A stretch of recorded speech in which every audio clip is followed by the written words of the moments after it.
Hi there, I'm Sonya Morton Firth and today you're tuned in to the Sonya Morton Firth Show. My guest today is Carole Ann Rice. Carole Ann has been a coach for 17 years and was actually one of the first coaches in the UK. Carole Ann has also worked for the Daily Express and has had a column there for 7 years, inspiring the audience with her top tips on how to become happy. Carole Ann also runs her own training academy, the Pure Coaching Academy. In 2017, she was the winner of Best Coach in Best Business Women's Awards. Carole Ann, thank you so much for being a guest on my show today. I'm very happy to be here. Thank you very much.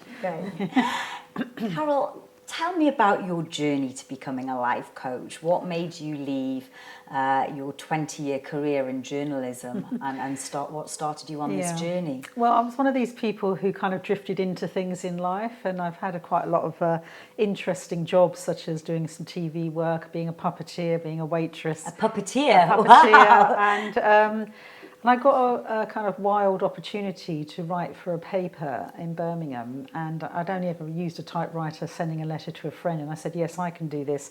And it ended up eventually being the fashion and lifestyle editor of a newspaper, which was wonderful. But I hadn't chosen it, if you know what I mean. In things in life, you just see an opportunity, you leap at it. And so it always felt like I was a little bit of an imposter. I've been sitting next to Oxford and Cambridge graduates who really wanted to be journalists.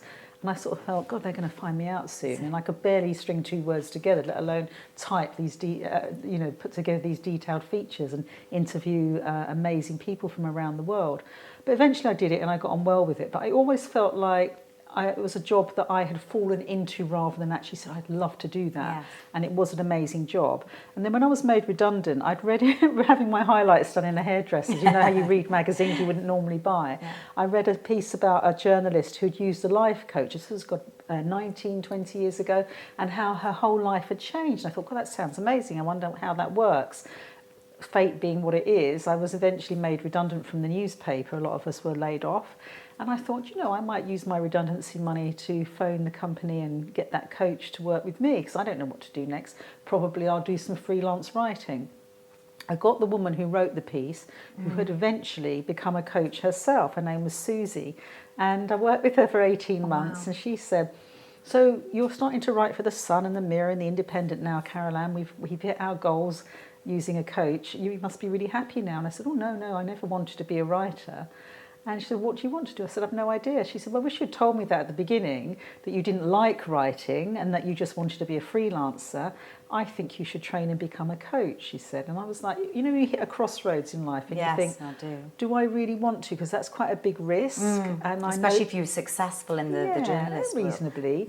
But it was known. It was the known path versus the unknown path. But because she was so supportive, I said, okay, I'll give it a go. And I had a bit of my redundancy money left, and I went on a 2-year American life coaching course, which was amazing, and it changed my life. And I went on to become a coach. So it was a funny sort of route, but, I took the risk.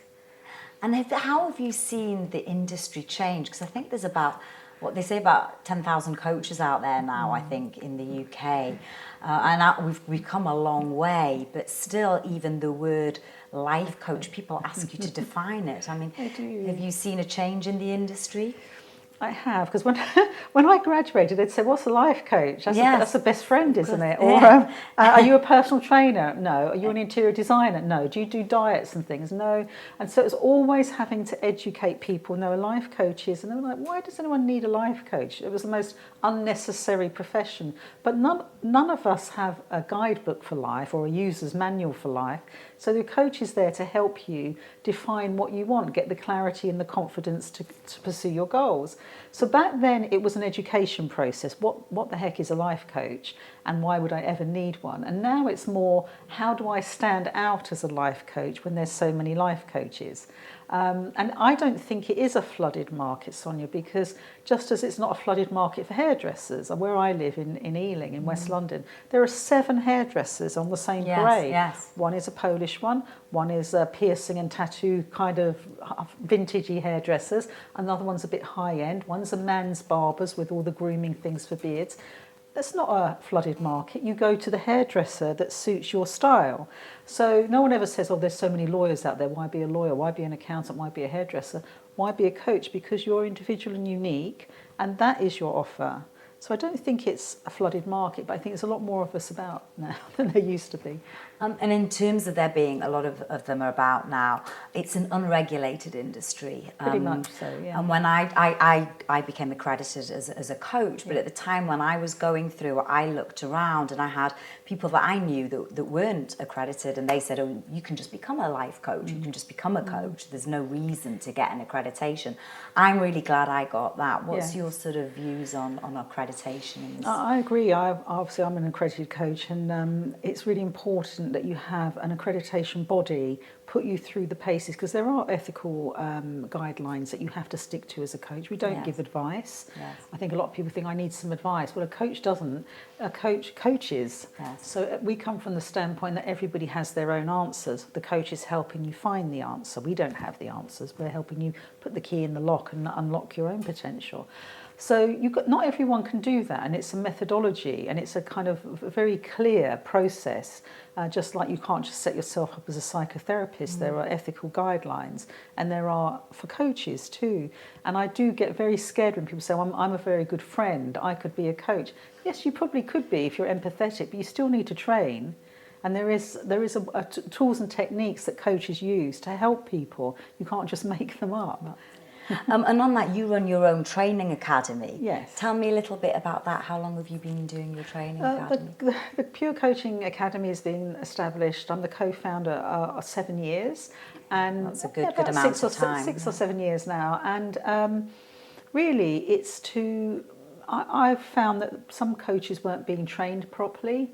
There are a lot of coaching schools out there. Yes, and there's a myriad. It was quite difficult to choose which one. Absolutely. And I I coach a lot of coaches. And then I'd say, obviously, on your coach training, you did X, Y, and Z. Oh, no, we didn't do that. And I was thinking, what are they teaching these people? The other thing that I really want to emphasise, in America, coaches can earn up to $10,000 a day. They're up there with top lawyers, accountants, GPs, they're almost famous coaches in America. And here, people spend thousands of pounds on their coach training and then may get one client a month, charging £45 an hour. And I'm like, really, this is a superpower we have as coaches. We should be career professionals and charge accordingly. But we must also be shown how to be business men and women as coaches. And I think that's the bit that coaching schools don't do. They don't show you how to do the social media, the marketing, how to get clients, have a niche, set up your website, create a marketing funnel. Coaches are graduating and going, how do I get a client? I've got a phone, I've got a business card, and I've got a website. That's not enough. No one wakes up in the morning and says, well, do you know what I need today? I need loads of coaching. No, they wake up and say, my confidence is holding me back. I keep having disastrous relationships. That's how you start to set up your niche. That's how you start to market yourself. And with the Pure Coaching Academy, we're really dedicated to our coaches being financially successful as well as abundant coaches in their own right. I think that was a key point in my course. I think that area doesn't get expanded enough. As I say, the course itself was fantastic, but we weren't taught how to market ourselves, and that's the bit that was missing. Yeah, and I think that's what gives coaches a bad name, because I've heard some people say, well, I'm only charging £35, £45. And you spent thousands on your training. You're not going to earn a living doing that. No. And I think it's having the self-esteem and self-confidence to say, actually, I am a career professional and I charge accordingly, and aim high. We've got to model what we're presenting to people, the magic that we give others. We have to be it ourselves. It was interesting that you mentioned sort of the US and that you trained in the US. I mean, Tony Robbins has really sort of put coaching on the map over there. What are your views of Tony and maybe what's going on in the US and maybe why we're not embracing it so much here? we're always a bit behind America with personal development. I think we're kind of stiff up a lip yes. get on with it, be stoical. Tony Robbins is an amazing businessman, and his journey has been an incredible journey from janitor to billionaire. Yes. And I think in that way he's done the coaching world a lot of good from what he represents as a powerful figurehead for coaching. However, he's not everybody's cup of tea, and he's a very tall man. He's a very he's a giant, yes, isn't he? I think very he's deep very voice. yes, So he's quite a menacing figure, and I guess a lot of guys like that. A lot of men who want to go into coaching want to be Tony Robbins, but for women, it's like I can't really model that, and I can't get into that kind of enormous macho kind of charisma that he has. And I'm not knocking it; it really is very powerful. He can fill a room for I've been on a couple people. of his events. So I think in many ways he shows the potential of coaching, but everyone must find their own voice and be their own unique individual that has your own style, your own way of coaching. If you want to use wit as your coaching technique, or empathy, or you're kind of a bit more wild and out there, or you're very, very quiet and measured, you find your own style. Tony Robbins is like he's like Oprah, he's a one-off. Yes. But we all have to be one-offs in our own way, and no one's better than another in that way. Be yourself. Yeah, I like that. Everyone has to be their own one-offs. Yeah. You also run a column in the Daily Express, and you've been running that for 7 years. Yeah, it's coming to an end now. Is unfortunately, it? Yes. But tell me about how yeah. is that over the 7 years? Yes. What are the sort of tips that you've been putting out there to the readers? And I'm very conscious of the readers of the Daily Express being a certain, from a certain background. Yeah. Well, the news gets us down. If you look at the newspapers, or you're sitting watching the evening news, it can put you off your dinner because the stories are relentlessly depressing. And 7 years ago, I used to have people say, "Oh, it's the media's fault. I'm feeling really down." Or I watch the news. It's the press are always doing this, that, and the other. And I thought, is it that, or is it just the press are reporting what's going on in the world? But it was relentlessly bad news. It's almost like bad stories sell. Yeah, and a lot of bad stuff happens as well. But also, equally, a lot of good stuff happens, but they don't report that. Exactly, yeah. So I had a kind of lead into the Express, and I said, how would it be if I wrote a column? And they said, well, you'll have to try the editor. And I sort of somehow got a direct line to the editor via email and said that my clients find newspapers and the press very depressing. The stories are relentlessly negative. Good for you. I mean, I don't look at the media, at the mainstream media anymore because of that. I prefer to fill myself with positivity rather than negativity. Yeah, and it was quite scary because I knew what you'd probably say, which is that editor of a tabloid, go away, and he did. Well, he persevered. Yeah, he said, I'm having a crap day. And it basically go away. And I said, oh, well, if you're having a crap day, you should become a life coach like I did, then you'll never have a crap day again. And I didn't hear anything. And then about 2 days later, I got a phone call from the sub saying, where's this column for Monday's paper? And here's your brief, 4 stories a week, and one must include a celebrity. You have 850 words to do all that in. So I panicked, and it was only to be for 3 months, and I didn't stop, and it became 7 years. Yes. It's a bit like one of these World War II fighters who go into some jungle and don't come out and don't believe that the war's over. I just carried on filing the copy, and no one stopped me. So. And what's been great is, the Daily Express readers are a certain type of reader, and elderly and kind of working class, aspirational, I suppose. And I think I touched a nerve with them because I got a lot of letters, and it was like, you hit the nail on the head. I'm going through this, and it was very sad letters, and my wife's just died, and your column helped me, or my daughter's struggling, so I cut it out and sent it to her, or I put it on the fridge each day to cheer me up. And I was thinking, to be stuck on someone's fridge, that's good enough for me, And someone just sent an anonymous card one time saying, my daughter's just died and your words really helped. And I was like, oh my God, if I have put a small dent in the universe with that one card, I am very, very happy.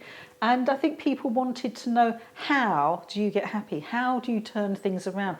And not to feel so lonely with the barrage of negative thoughts that we all go through that keep us awake at night. Am I the only one who feels like this? Is it only me who goes through that? Why is my life doing this? And I used to try and do really simple messages that you could use that day.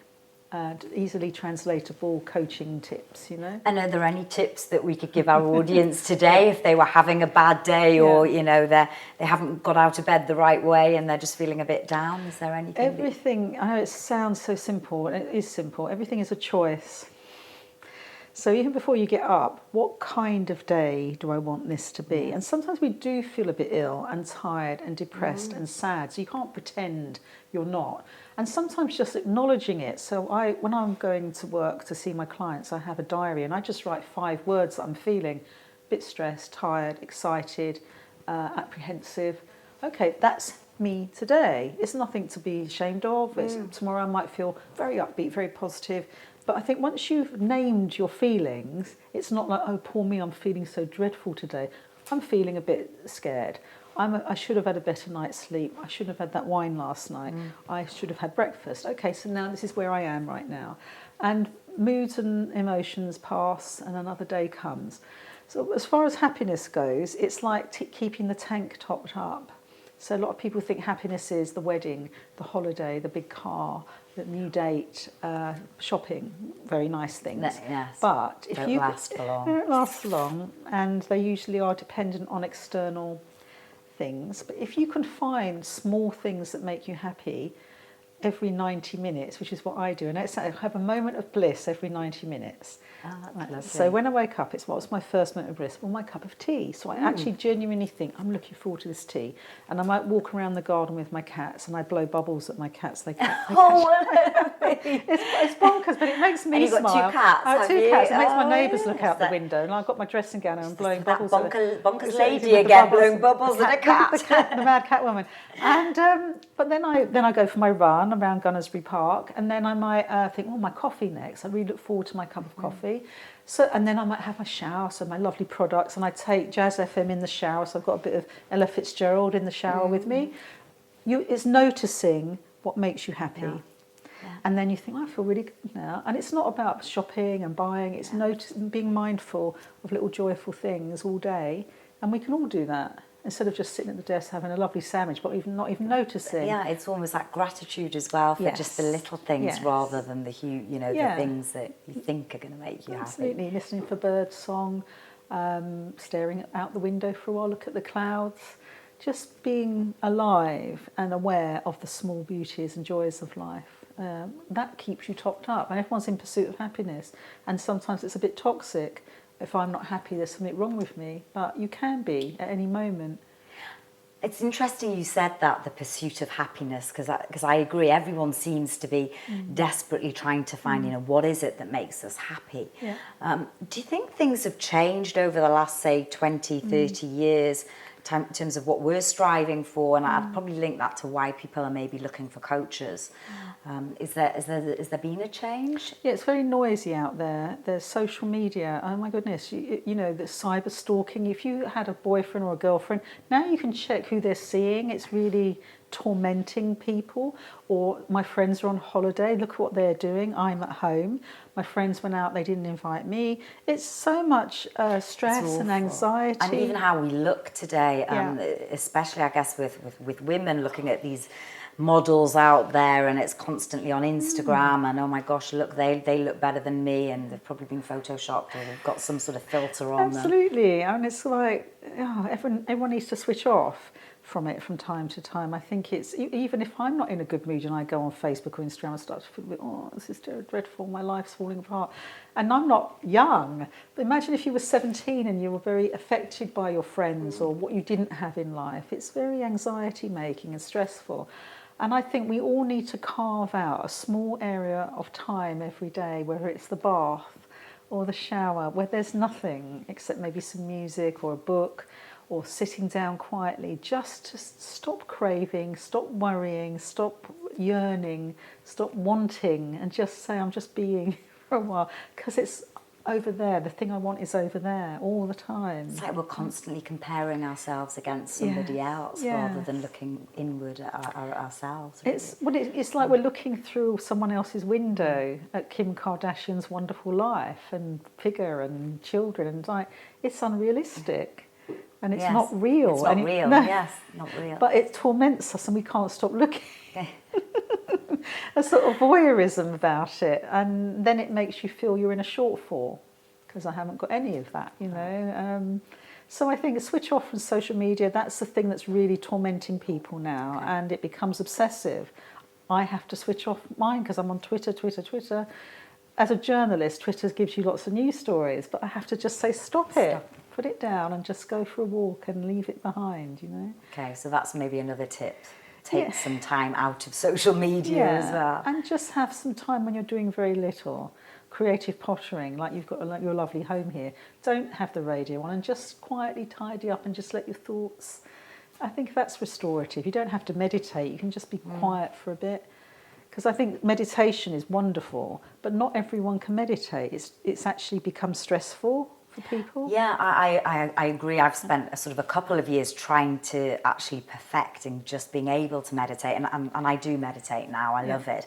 But I remember the first few years, because I'm sort of quite a hyper overachiever, I spent years sitting there, and rather than calming down, my mind would go 10 times a dozen, going, these thoughts keep coming into my head, get rid of them, and you become more stressed rather than less stressed. It's why isn't it happening yet? Why isn't it happening? Yeah. But I say to clients who can't meditate, just find a really relaxing bit of classical music or some instrumental music and just sit with that. You don't have to do anything, but just sit quietly with it and then just see how you feel at the end of it. That's a way in anyway, isn't it? But it does help. It helps calm us down and get a reality check on life when there's so much noise going on. And what would you say to anybody that's really sort of down in the dumps? Maybe somebody that's gone through a divorce, a depression, maybe an illness, where there's something really sort of more severe. Is there anything that you could give as a sort of a tip or as a way to maybe lift them?